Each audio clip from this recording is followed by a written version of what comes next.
राजस्थान की इस भूमि पर जन्मे एक ऐसे वीर पुरुष जिन्होंने गायों की रक्षा के लिए, एक अबला की गायों की रक्षा के लिए न केवल गायों की रक्षा की, लेकिन अपने वचन को निभाने के लिए अपने प्राणों का अभयदान दे दिया।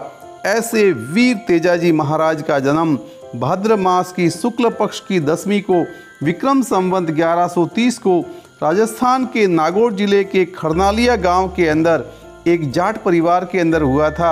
इनके पिताजी का नाम ताहड़ देव जी और माताजी का नाम राम कंवरी था। इनकी एकमात्र बहन थी जिसका नाम राजल था। जन्म के समय ही इनके तेजों में आभा मंडल मुख को देख करके इनका नाम तेजा रखा गया था।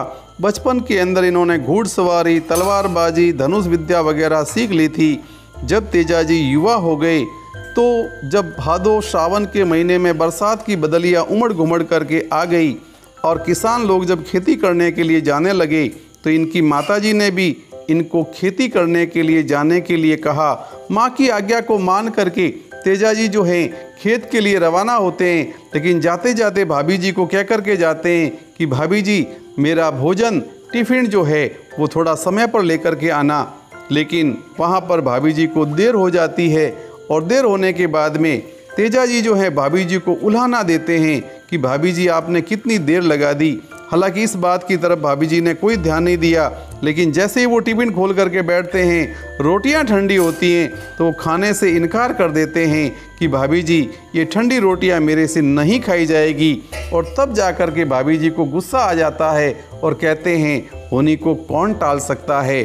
भाभी जी के मुँह से अनायास निकल गया कि इतनी ही आपको अगर गर्म रोटियां पसंद है तो आपकी परनी है उसको प्यामल को लेकर के आ जाओ, ताकि वो आपको गरम रोटियां गरम गरम फुलके खिलाएगी। अब तेजाजी को इस बात का पता नहीं था। उन्होंने पूछा तो क्या भाभी जी मेरी शादी हो चुकी है? ये प्यामल कौन है? इसके बारे में थोड़ा बताओ तो सही। अब भाभी जी को समझ में आ गया, क्योंकि पूरे परिवार ने इस चीज़ के बारे में मना किया हुआ था कि ये चीज़ कभी भी तेजाजी को मत बताना। लेकिन फिर आखिर में बार बार तेजाजी के आग्रह करने पर और अपने भतीजे की सौगंध देने पर भाभी को ये बात बताने के लिए मजबूर हो गई। और भाभी उस घटना को कैसे बताती है, सुनिएगा।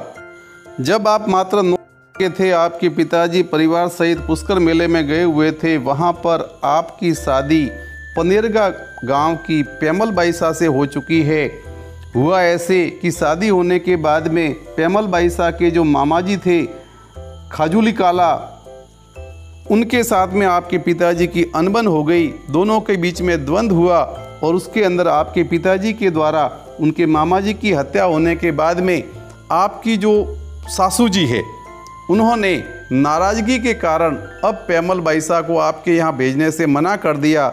और इसीलिए ये बात बचपन से आपसे आज तक छिपाई गई थी। बस इतना सुनना था कि भाभी के उल्हाने के कारण जो है तेजाजी ने अपनी लीलन घोड़ी को सवार दिया और ससुराल जाने के लिए तैयारियां करने लगे। माताजी ने भी मना किया, भाभी जी ने मना किया, खूब हाथ पैर पकड़े और आखिर पंडित को बुलाया गया। उन्होंने भी मुहूर्त निकालने से मना कर दिया, लेकिन तेजाजी कहाँ मानने वाले थे। कहते भी हैं सूर न देखे टीपणो, सुकन न देखे सूर, मरणानु मंगल गिणे, सूर चढ़े जद नूर। और तेजाजी जो हैं सबके मना करने के बावजूद अपनी लीलन घोड़ी के ऊपर सवार होने के बाद में उनके ससुराल पनेरवा गांव पहुंच गए। और गांव के बाहर तालाब के ऊपर वो स्नान वनान कर रहे थे। वहीं उनका पनिहारियों से परिचय हुआ और उस परिचय के द्वारा उन पनिहारियों ने घर जाकर के उनके ससुराल में समाचार दे दिया कि यहाँ पर जो है खरनालिया गाँव से तेजाजी करके आपके जवाई साहब आए हुए हैं। ये समाचार उनके घर वालों को पहले ही मिल गया। सासू पहले ही नाराज़ थी और जैसे ही संध्या के समय पर तेजाजी जो है अपने घोड़े पर सवार होने के बाद में अपने ससुराल पहुँचे तो उस समय गायों का दूध निकाला जा रहा था।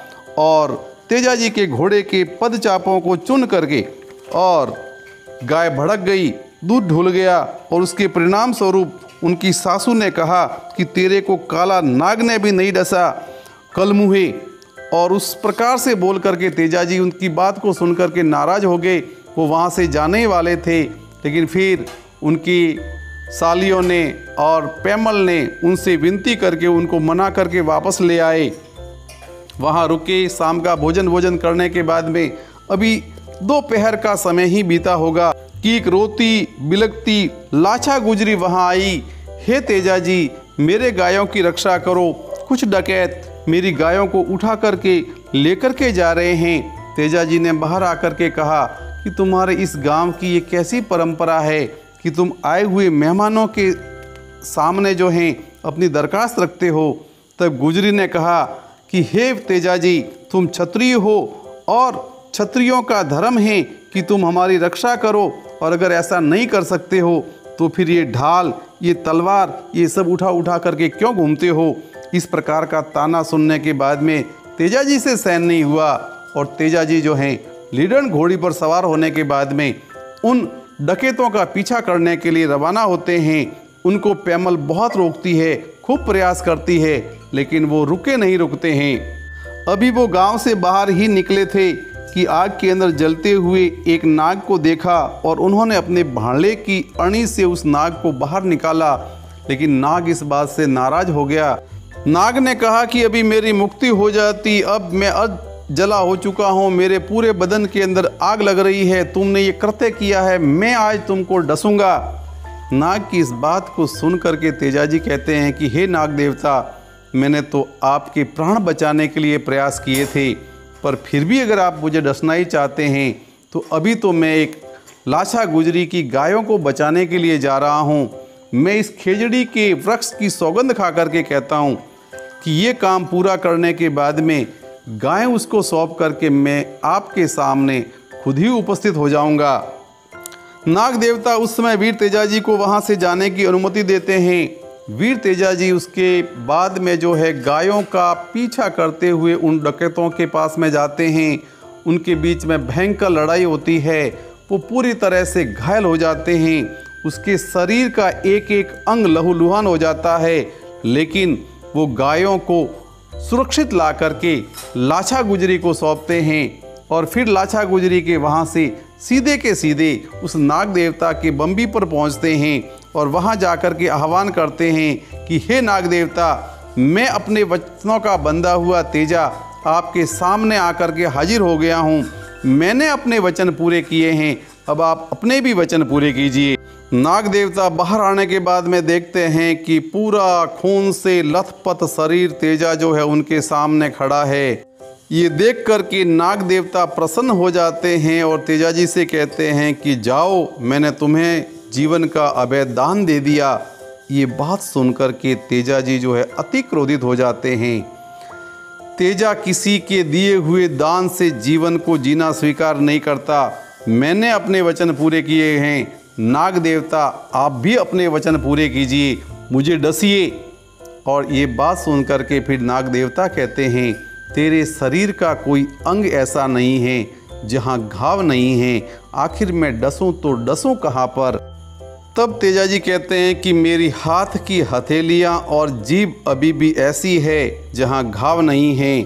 और तब नाग देवता विवश होकर के और तेजा जी के जीभ को डसते हैं और ऐसे समय के अंदर वहीं पर गाय चरा रहे आंसू देवासी को वो आवाज़ लगाते हैं। वो उनकी पगड़ी ले जा कर के पैमल को बैठ करके बताते हैं कि इस प्रकार से नाग देवता के डसने से जो है उनका वहाँ पर मृत्युकाल हो चुका है। और उधर लीलन घोड़ी जो है वो वहाँ से रवाना होती है और उनकी बहन राजल को ये समाचार देकर के वहीं खेत के अंदर अपने प्राणों का अंत कर देती है। जैसे ही पैमल को ये समाचार मिलते हैं, पैमल वहाँ से दौड़ी दौड़ी आती है और वो नाग देवता पर क्रोधित होती है। इसी समय में नाग देवता हाथ जोड़ करके कहते हैं कि हे देवी, मुझे श्राप मत देना, तुम्हारी माँ ने श्राप दिया था, उस श्राप के वचनों के कारण मुझे इनको डसना पड़ा। और हे देवी, मैं वचन देता हूँ कि कलयुग के अंदर तेजा जी जो हैं देवता के रूप में पूजे जाएंगे और कोई भी सांप के डसे हुए आदमी को इनकी राखी बांधने मात्र से ही उनके शरीर का जहर उतर जाएगा। तुम्हें भी सती के रूप में पूजा जाएगा। और आज की तारीख में ब्यावर के पास में सुरसुरा में तेजा जी का मेला लगता है। गांव गांव में इनके चबूतरे हैं जिनको तेजा जी का थान कहा जाता है। और इनके पुजारी या यूं कहिए कि भोपों को गुडला कहा जाता है। बोलिए तेजा जी महाराज की जय।